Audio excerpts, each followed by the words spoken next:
আর আমার বুঝের সাথে অনেক কিছুই মিলে না। আমার বুঝ এইটা যে মার খাবো না তো খাবে কারা, এটা আমার বুঝ। এখনও যে আমরা বসে আছি এখানে খাই নাই, সেটাই তো আল্লাহ পাকের রহমত। অনেক আগেই তো আল্লাহর গজব আসা উচিত ছিল।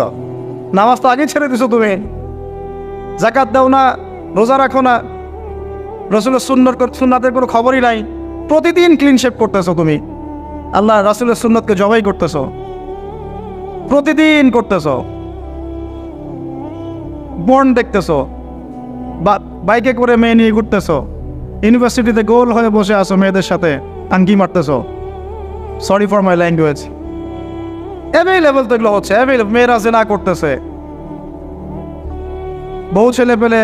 এখন বিয়ে তো কঠিন, এই জন্য এই পথটা বেছে নেয়। এই পথটা সহজ। 5 দিন 7 দিন একটা মেয়ে কিনে ঘুরলে দেখা যায় যে ওই বিছানায় চলে যাওয়া যায়। এখন তো এই যুগ চলতেছে। আগেকার সেই যুগ নাই তো, যে চিঠি দিয়ে প্রেম করে, লম্বা প্রেম হয়, পরে বিয়ে হয়। এখন সব দৈহিক সম্পর্ক। 1 মাস একজনের পিছনে, ওটা হয়ে গেছে পরের মাসে আরেকটার পিছনে।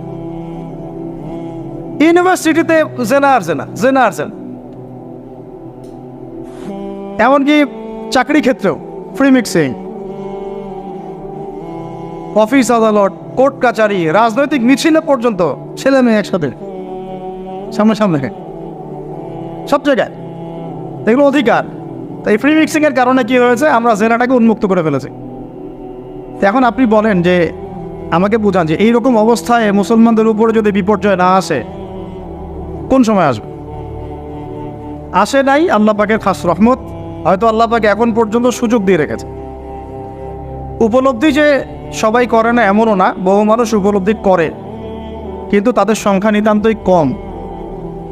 আর তাদের মধ্যে আবার বিভক্তি আছে, অনৈক্য আছে, আপোষে হিংসা, বিদ্বেষ, পরশ্রীঘাতরতা আছে। তারা আবার ইউনাইটেড না। তো বদরগঞ্জবাসীর জানা উচিত যে বদরের যুদ্ধ হয়েছে 2য় হিজরিতে। কত হিজরি? 2য় হিজরিতে। আল্লাহ নবী সাল্লাল্লাহু আলাইহি ওয়াসাল্লাম এই চাচার সংসারে মানুষ হয়েছেন প্রায় 53 বছর পর্যন্ত। এই চাচাই তাকে বিয়ে দিয়েছেন 25 বছর বয়স। তার আগে চাচার ব্যবসা তিনি সামলেছেন।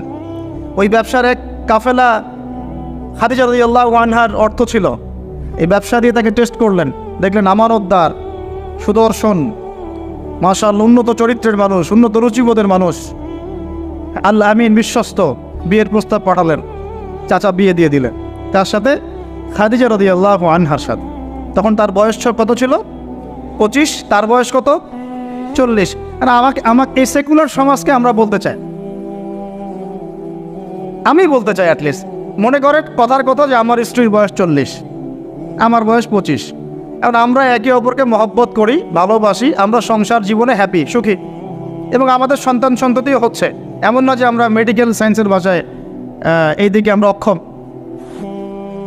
মহব্বত আছে, দুজনকে পেয়ে সুখী, একে অপরকে ভালোবাসি, সন্তান হচ্ছে। আপনার কোনো সমস্যা? আমি আমার এই ম্যারিড লাইফে আমরা হ্যাপি, আপনার কোনো সমস্যা?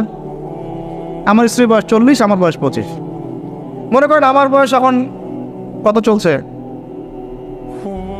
32-33 হবে আর কি, সূর্যের হিসাবে। কিন্তু বয়স কিন্তু ফিক্স হয় চন্দ্রের হিসাবে, আমরা সূর্য হিসাব করি। এখন ধরেন আমি একটা বিয়ে করলাম, ধরেন তো স্ত্রীর বয়স মনে করেন 16 বছর। কত? মনে করেন 16 বছর। 16 বছর একটা মেয়ের কি হায়েজ হয়? হায়েজ বোঝেন? আচ্ছা, সে কি সন্তান জন্মদানে সক্ষম? সে কি ম্যাচিউর, ফিজিক্যালি স্ট্রং? এখন ওর বয়স 16, আমার বয়স 32, ডাবল। 16 দুগুণে 32 না? হ্যাঁ, তাই তো, অঙ্ক ভুলে গেছে ভাই। আচ্ছা, এখন ও আমার সাথে হ্যাপি, আমি তার সাথে হ্যাপি, সন্তান জন্ম হচ্ছে, দুজন সুখে আছি, মহব্বতের সাথে আছি, সুস্থ আছি, কোনো সমস্যা আপনার? তো এই হলো অবস্থা, সার্কাস। এখন এই 16 বছরের মেয়ে, আপনার মেয়ে, আপনি বিয়ে দিতে পারবেন না। বলবেন যে আপনি রাষ্ট্র আইনের বিরুদ্ধে কথা বলছেন। না, আমি বিরুদ্ধে কথা বলছি। আমি বুঝাচ্ছি যে এটা কতটা অসার একটা আইন।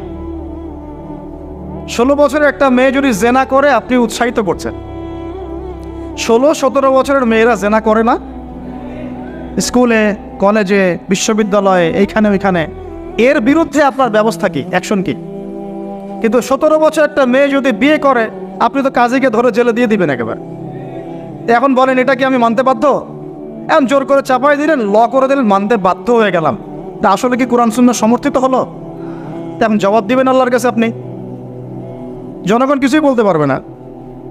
আমরা শুধু জ্ঞানতাত্ত্বিক একটা ডিবেট করলাম এবং আপনাকে দেখালাম যেটা একটা অসার। তারপরেও যেটা হয়েছে হোক, অ্যাটলিস্ট বিয়েটা সহজ করলে ভালো হতো। বিয়েটা কঠিন হয়ে গেছে, এই জন্য এটা জেনার রাস্তা বেছে নেয়। তো আমরা জেনাকে উস্কে দিচ্ছি। আরে ভাই 16-17 বছর তো দূরের কথা, এখন 13-14 বছরের মেয়েরাই দেখবেন ঠিক নাই। আপনি মনে করেন এখনকার স্কুল কলেজের মেয়েগুলো খুব দুধে ধোয়া তুলসী পাতা? যখন 15 বছর আগে যে যুগটা ছিল, 20 বছর আগে, আর এখন তো আর অনেক আপডেটেড। এখন ওরা ওইসবই বিশ্বাসী না। বুঝছেন না, কোনো ক্ষেত্রে মাদ্রাসাও এর থেকে মুক্ত হয় না। আমাদের দিকেও তো বলতে হবে, ইনসাফ করতে হবে। তো বহু মাদ্রাসাতেও জেনার ঘটনা ঘটছে এখন, কারণ এটা পর্নোগ্রাফির যুগ। কিসের যুগ? একজন টিচার যদি কোরআনে হাফেজ হয়, আলেম হয়, এবং একই সাথে যদি পর্নে এডিক্টেড হয়, সেই ব্যক্তির দ্বারা ধর্ষণ হতে পারে, যদিও সে হাফেজ, যদিও সে আলেম, যদিও সে দায়ী, হুয়েভার হি ইজ। এরকম ঘটনা ঘটছে।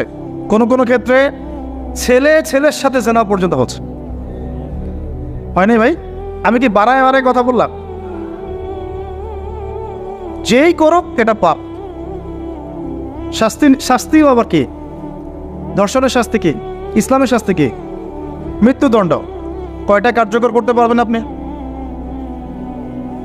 তো সব থেকে সমস্যা, আমি যে পয়েন্টে আছে এখানে চলে আসেন। সেটা হলো, তার বয়স তখন 40, আমাদের নবীজির বয়স 25। ম্যারিড জীবনে হ্যাপি, 6টা সন্তান হয়েছে। কয়টা?